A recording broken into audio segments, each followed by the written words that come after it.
और सर एक चीज इससे मन में आती है, आपने जैसे बताया स्कूल्स में और कोचिंग्स में बच्चे को डालते हैं, अच्छे अच्छे स्कूल सेलेक्ट करते हैं पेरेंट्स।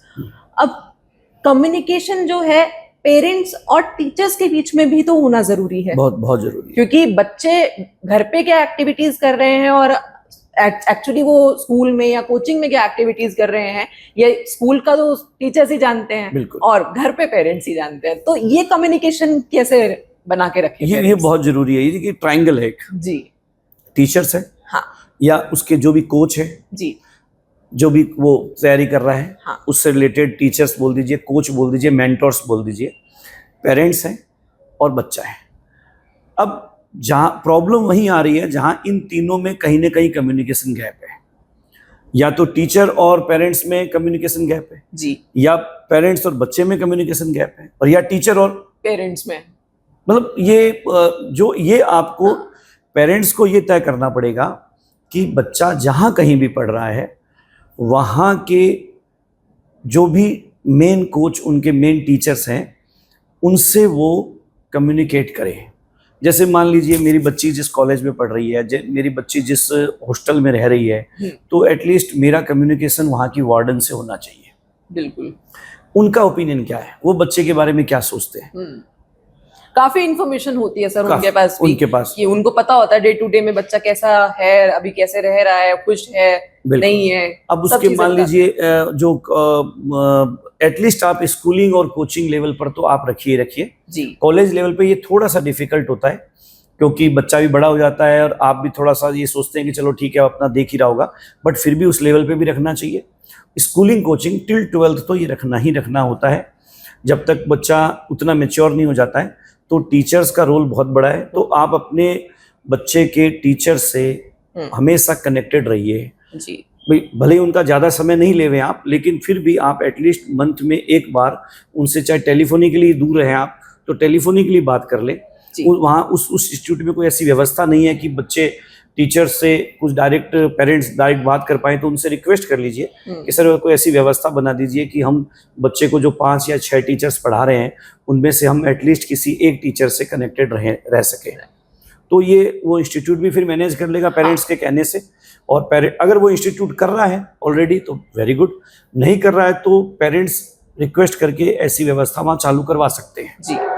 बिकॉज ये बहुत जरूरी है, बहुत इंपॉर्टेंट रोल प्ले करता है ये, क्योंकि अगर टीचर्स को ही नहीं पता है बच्चा घर पे क्या कर रहा है और पेरेंट्स को नहीं पता है स्कूल में बच्चा क्या कर रहा है, तो और एक चीज और है, एक चीज और जो पेरेंट्स को बहुत विशेष रूप से ध्यान रखनी है कि जो है वो कितना स्पेस देना है। कई बार क्या होता है कि हम बच्चा बाहर के किसी गलत वातावरण में ना फंस जाए, इसलिए हम बहुत ज्यादा कई बार एक ये भी आया है कि जो न्यूक्लियर फैमिली जिसमें पिताजी माताजी इतने दोस्त बन गए कि वो हर जगह खुद ही जा रहे। थोड़ा स्पेस भी दीजिए। अगर बच्चा वीक में एक दिन या महीने में 2 दिन जो है वो अपने दोस्तों के साथ मूवी जाना चाह रहा है तो इसमें आप इतना शक मत कीजिए, है ना। दुनिया इतनी खराब भी नहीं है, तो ठीक है आप सेफ्टी को ध्यान में रखिए, लेकिन आप थोड़ा फ्री स्पेस भी दीजिए बच्चे को। सोशली भी बच्चे को थोड़ा सा, हाँ, थोड़ा मतलब वो अपने दोस्तों के साथ कहीं पार्क में 2-3 घंटे खेले बहुत अच्छे तरीके से, है ना। कभी कभार महीने में 1 दिन मूवी देखने चले गए सारे दोस्त, है ना। तो वो फ्री स्पेस भी आपको देना है, वो देना जरूरी है भाई। थोड़ा सा ये उम्र ऐसी है कि जैसे हर चीज बिल्कुल पेरेंट्स ही नहीं कर सकते। बस आप ये सुनिश्चित कर लीजिए कि कहीं उसके फ्रेंड सर्किल में कोई ऐसा गलत व्यक्ति तो नहीं एंटर हो गया है, वो ध्यान रखना होता है।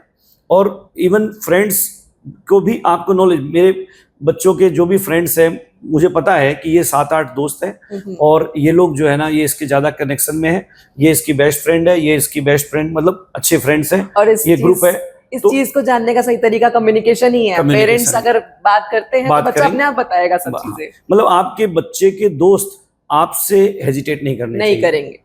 भाई वो आए तो बच्चा किस लिए हेजिटेट करता है कि अगर आपको ऐसा लग रहा है कि आपने उसके फ्रेंड आए और आपने कोई अच्छा सा गेस्चर नहीं दिया, तो आपने उसको अच्छा वेलकम नहीं किया, तो उसको लगता है कि पापा को पसंद नहीं है, मम्मी को अच्छा नहीं लगा, तो वो फिर बाहर ही मिलना चालू करेगा। ऐसा नहीं, आप उसको आराम से, वो आपके बच्चे के दोस्त हैं, आप उनको उसी हिसाब से, वो आपके एक फैमिली के किसी एक अहम व्यक्ति के फ्रेंड है, तो आप उनको भी उसी तरह से थोड़ा सा हल्का सा पूछ लिया कि बेटा कैसे चल रहा है, बहुत बढ़िया, कैसे है, घर में पापा मम्मी अच्छे हैं, तो इतने से दोस्त को भी लगता है वो आपसे अटैच हो जाएगा। और आपकी बिटिया को भी लगता है, आपके बेटे को भी लगता है कि पापा ने मेरे दोस्तों को बहुत अच्छे तरह से आदर दिया, तो उसका आपके प्रति भी आदर बढ़ेगा और वो भी है। तो भाई वो हमारी बच्चे का दोस्त है, ये हमारी फैमिली के एक व्यक्ति का फ्रेंड है, तो उसको वो तवज्जो मिलनी ही चाहिए।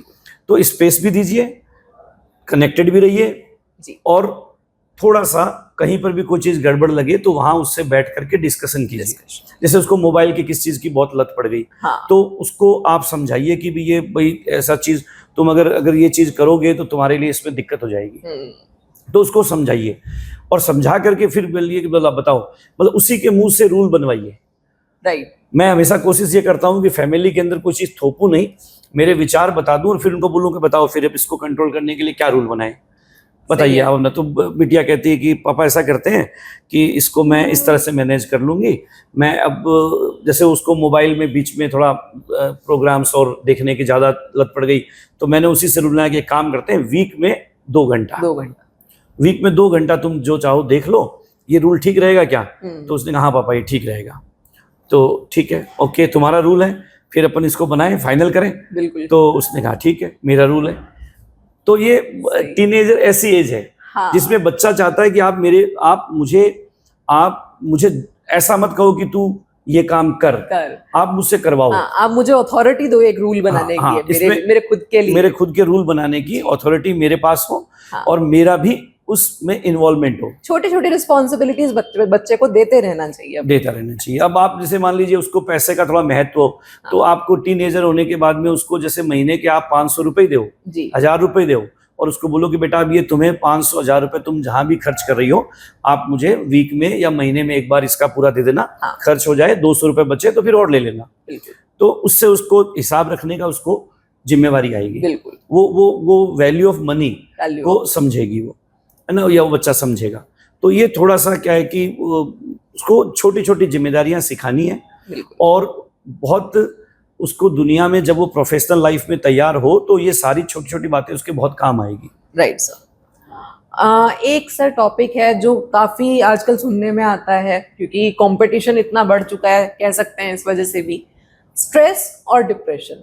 बच्चे कई बार प्रिपरेशन के टाइम पे फील करते हैं कि वो बहुत ज़्यादा स्ट्रेस्ड आउट हो गए हैं, बर्न आउट हो गए हैं, मेंटली अच्छा फील नहीं कर रहे हैं, कुछ बच्चे लॉस्ट रहते हैं, और कई बार डिप्रेशन के लिए भी सुनने में आता है। तो पेरेंट्स पहली बात तो कैसे जज करें इस सिचुएशन को, क्योंकि ये बहुत ज़रूरी है कि पेरेंट्स को पता हो पहले इस चीज़ के बारे में, और दूसरा फिर वो उसको कैसे सॉर्ट आउट कर सकते हैं, कैसे बच्चे को थोड़ा सा एक ईजी मोड में ला सकते हैं। बिल्कुल। इसमें देखिए ऐसा है कि बच्चे को, हमारा बच्चा है, वो देखते ही पता चल जाता है कि वो कहीं स्ट्रेस में है या नहीं है। जी। जैसे बच्चे ने बोलना बहुत कम कर दिया है अचानक से, सोना बहुत ज़्यादा स्टार्ट कर दिया है, और उसको हर बात में वो काफ़ी, मतलब जितना पहले इंटरेक्शन करती थी या करता था अब नहीं कर रहा है। वो सोचता रहता है, पढ़ाई में बैठा रहता है, बट आपको पढ़ता हुआ दिख नहीं रहा है। राइट। आप उसके हॉस्टल वार्डन से पूछते रहिए कि सर आपको क्या लग रहा है, बच्चा स्ट्रेस में तो नहीं है, अगर हो तो हमें बताइएगा। तो और जब आप उससे कम्युनिकेटेड रहेंगे तो आपको पता होगा कि बच्चा, अगर कम्युनिकेशन रहते ही तो ये बात तो मालूम चल जाती है। तो ये देखिए कि लक्षण 2-3 ही है: खाना पीने का टाइम रूटीन गड़बड़ हो जाना, सोने का उठने का टाइम रूटीन गड़बड़ हो जाना, बहुत ज़्यादा सोचते रहना, कम बोलना, और सोने का कोशिश ज्यादा करना। हमेशा जो आदमी सोचता रहेगा, स्ट्रेस में रहेगा, उसकी इच्छा होगी बस सो जाऊं थोड़ी देर, या फिर अकेले रहूं और आइसोलेट हूं। अब आइसोलेट, सोना क्या है, आइसोलेट होना है। नींद तो उसको आ नहीं रही है, वो बिस्तर में पड़ा है, सोच रहा है, लेकिन वो सोने का कह देता ना, तो वो लगता है कि आपको लगता है कि चलो सो रहा है, तो वो आइसोलेट हो गया, उसको एक सुविधा मिल गई। तो एक तो अगर इस तरह के लक्षण अगर नजर आ रहे हैं कि बहुत ज़्यादा सोने का कहता है, बहुत ज़्यादा सेपरेट रहने की कोशिश करता है, तो इसका मतलब जो है वो ये स्ट्रेस में है। तो आप उससे आराम से बात कीजिए। देखिए आप पेरेंट्स जो है ना, और टीचर्स जो है ना, वो बेस्ट साइकेट्रिस्ट हैं अपने बच्चे के। कोई साइकेट्रिस्ट वो काम नहीं कर सकता जो टीचर कर सकता है, जो पेरेंट्स कर सकते हैं। Right sir. तो आप उससे बैठ करके आराम से बात कीजिए और उसको पूछिए कि कहाँ पर दिक्कत आ रही है, तुम अपनी टारगेट को अचीव करने में क्या प्रॉब्लम आ रही है, एक लिस्ट बनाओ, और तुम्हारे को क्या लगता है कि क्या सॉल्यूशन है। जैसे मान लीजिए, देखिए कई बार क्या होता है कि हम सोचते हैं यार ये क्या प्रॉब्लम है कि बच्चा, इवन आपका बच्चा आपसे ये कह पाए कि पापा मेरा पढ़ने का मन, मैं पढ़ने बैठता हूँ, मैं पढ़ने बैठती हूँ तो मुझे चिंता आने लगती है, मुझे बहुत सारे विचार आते हैं, मेरे से पढ़ाई नहीं हो रही है। आप में इतना होना चाहिए फादर मदर के साथ, बच्चा ये तक शेयर कर सके कि मैं पढ़ना चाह रही हूँ, मैं पढ़ना चाह रहा हूँ, लेकिन मैं पढ़ पा नहीं रहा हूँ। तो अब आपको कोई सॉल्यूशन नजर आ रहा है तो बहुत बढ़िया, वरना आप उसके टीचर से, मेंटर से मिलिए कि बेटा तुम्हें अकेले कमरे में पढ़ाई नहीं हो रही है तो यू शुड ज्वाइन लाइब्रेरी। तो वहां पर 50 लोग एक साथ पढ़ रहे होंगे तो आपको एक पढ़ाई का माहौल मिलेगा, एक एनवायरनमेंट अच्छा, तो एक अच्छा एनवायरनमेंट मिलेगा। ये एक सॉल्यूशन हो सकता है। तो वो सॉल्यूशन आपको दिख जाए तो बहुत अच्छी बात है। आप यूं मत कहिए कि नहीं बेटा कोशिश कर, कोशिश तो वो कर ही रहा है। अब इन्वायरमेंट चेंज करने की जरूरत है। उस इन्वायरमेंट में, घर में, उस अकेले कमरे में बैठ के उससे पढ़ाई नहीं हो रही है, ये एक सच्चाई है। उसको एक माहौल चाहिए। इसको अफसोस मत बनाइए कि आज मेरे बच्चे के साथ ऐसा क्यों हो रहा है, मेरे पड़ोस का बच्चा जो है, पड़ोसी का बच्चा है, वो तो जो है वो अकेले बैठ के पढ़ पा रहा है, मेरा बच्चा क्यों नहीं पढ़ पा रहा। अरे भाई, वो पड़ोसी के बच्चे की कुछ और प्रॉब्लम होगी जो आपके बच्चे की नहीं है। डोंट कंपेयर, आप कंपेयर मत कीजिए, आपके बच्चे की क्या प्रॉब्लम है उसको दूर कीजिए। बिल्कुल, उसमें जो आप हेल्प करते हैं, आपको कोई सजेशन आता है, नहीं आता तो अपने टीचर से मिलिए, 2 से मिलिए, 3 से मिलिए, जहां अच्छा फ्रूटफुल सजेशन आएगा। तो इस तरह की ये छोटी छोटी प्रॉब्लम्स आती है। बच्चा जो है ना वो प्रॉपर स्ट्रेटेजी बना के मेहनत नहीं कर पाता, तो उस वजह से वो पहले 5, मान लीजिए हर 14 डेज से टेस्ट हो रहा है हमारे यहाँ, जैसे हर 14 डेज से टेस्ट होता है, तो वहां पर बच्चा जो है वो उस टेस्ट स्ट्रेटेजी को प्रॉपर बना नहीं पा रहा। शुरुआत के 5-7 दिन ईजी रहता है, लास्ट के 4-5 दिन स्ट्रेस में रहता है। तो वो उसको मैनेज कर ले, तो टीचर से मिलिए कि सर ये थोड़ा टाइम टेबल बना नहीं पाता, तो आप इसका थोड़ा सा इसको बता दीजिए कि 14 डेज में इसको कैसे टारगेट बनाना है। हेल्प कर देंगे टीचर्स, बिल्कुल दे विल सर्टेनली, और वो बताते ही हैं। वो बताते ही हैं क्लासेस के अंदर, लेकिन वो क्लासेस में जो सामूहिक रूप से बात बताई गई है वो उसको नहीं ग्रैस्प कर पा रहा। थोड़ी इंडिविजुअल केयर से उसके वो चीज हो जाएगी। बिल्कुल, अगर आप उसको इंडिविजुअली बिठा करके उसके हाथ से कोई टाइम टेबल बनवा दीजिए, तो मेरे से रोज के 10-15 बच्चे टाइम टेबल बनवा के ले जाते हैं कि सर मेरी नेक्स्ट 14 डेज की स्ट्रेटेजी एक बार आप बना दीजिए, तो उसके बाद में हम लोग बनाना। 1-2 बार आप बनाओगे उसके सामने तो ही और सी विल लर्न, वो सीख जाएंगे तो फिर वो खुद बनाने लग जाएंगे। तो ये एक स्ट्रेस को पहचानना है और फिर उसको डिले नहीं करना है। उसको फैमिली की जरूरत कहाँ है? जहां बच्चा कोई चीज करना चाह रहा है लेकिन कर नहीं पा रहा है, वहां फैमिली की जरूरत है। बिल्कुल, वहां आप उसके साथ रहिए, आप उसको कहिए कि अच्छा, एक चीज और है कि अगर कई बार क्या होता है कि आप सब एफर्ट्स कर रहे हो और आप तब भी उतना अच्छे लेवल पे नहीं आ पा रहे हो, सिलेक्शन के कट ऑफ रेंज से आप दूर रह रहे हो, तो आप उस बच्चे को सारे फॉर्म भरवाइए कि बेटा अपना, जैसे मान लीजिए मैं मेडिकल का एग्जांपल दे रहा हूँ कि नीट में कोई बच्चा नहीं हो पा रहा, तो लग रहा है कि भी कट ऑफ जा रही है 600 प्लस, मेरे तो 500 में सारे एफर्ट कर लिए, मैं 500 क्रॉस नहीं कर पा रहा हूँ। 720 का पेपर होता है, मैं जो इंस्टीट्यूट के स्कूल के पेपर होते हैं इसमें मैं नहीं कर पा रहा हूँ, तो वो डिप्रेशन में जाएगा। तो आप उसको कहिए कि बेटा कोई बात नहीं, हो सकता हम नेक्स्ट ईयर उस लेवल पे पहुंच जाए, इस साल तुम अपना बेस्ट करो, और तुम सिर्फ नीट के साथ साथ गवर्नमेंट MBBS के साथ साथ अपन BSc नर्सिंग की भी ट्राई करेंगे, अपन वेटनरी की भी ट्राई करेंगे, अपन BSc एग्रीकल्चर की भी ट्राई करेंगे, अपन सारे एग्जाम्स भरेंगे। हो सकता है कि उन एग्जाम्स में हमारा सिलेक्शन हो जाए तो हम वहां भी ज्वाइन कर सकते हैं। तो आप अपने बच्चे की एबिलिटी के अकॉर्डिंग धीरे धीरे उस तरह, आपको लग रहा है कि मेरा बच्चा, एक मैं बात करता हूँ कि कोई मीडियोकर बच्चा है और आपको लग रहा है कि ये तो 3 साल ही उस लेवल पे नहीं आ पाएगा, तो आप उसका थोड़ा सा इंटरेस्ट दूसरी जगह भी आप डाइवर्ट कीजिए। आप उसको बताइए कि बेटा ये फील्ड भी बहुत शानदार है साइंस का। साइंस का मतलब ये नहीं है कि सिर्फ आप IIT और एम्स में जाओगे या गवर्नमेंट मेडिकल कॉलेज में जाओगे। ऐसे ऐसे फील्ड है साइंस के अंदर जिसमें आप बहुत अच्छा कर सकते हैं, जहां लोगों का ध्यान नहीं जा रहा, वहां बहुत बहुत बहुत इजीली वहां पर आपको सीट मिल सकती है और बहुत अच्छा करियर है। गजेटेड ऑफिसर लेवल या उससे भी अच्छे लेवल की जो है वहां पर सर्विसेज पड़ी है। तो अब बच्चे को नॉलेज नहीं है, अगर बच्चे को उन फील्ड का नॉलेज करवा दिया जाए एक्सपर्ट्स के द्वारा, तो उसके लिए थोड़ा सा आसान हो जाएगा, उसके सामने नए रास्ते खुल जाएंगे। उसको भी समझ में आएगा, उसका जो डिप्रेशन है ना वो बहुत ही मोटिवेशन में कन्वर्ट हो जाएगा।